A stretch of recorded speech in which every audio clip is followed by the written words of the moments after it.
To my left is the grave of Llewelyn the last true Welsh prince, and he was the Prince of Wales as it was a Britannic kingdom. In 1282, obviously the Normans had arrived on the scene, and they'd been there since 1066 in the defeat of the Anglo-Saxons. And the Normans decided, more so than the Anglo-Saxons, to expand their territory into the Britannic territory of Wales. And at this time, Wales was getting to be more united under one structure, because the sort of feudal systems of the past had more started to go out the window. Not completely yet, but they were sort of starting to understand that you needed kings in charge of a larger region of land. And Llewelyn the Last was, in my heart, one of the last true princes or kings in Rome.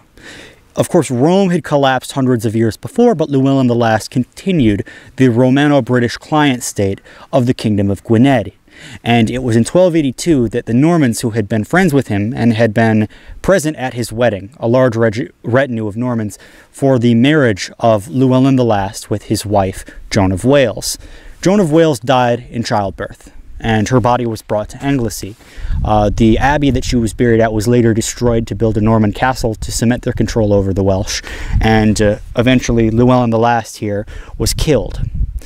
He was caught in an engagement near Central Palace, and he was beheaded in the style of royalty, and his body was brought by followers to this abbey, which was later destroyed years later, I believe, in the dissolution of the monasteries. But for hundreds of years he had no grave, until recently followers finally set them up, our own Welsh prince.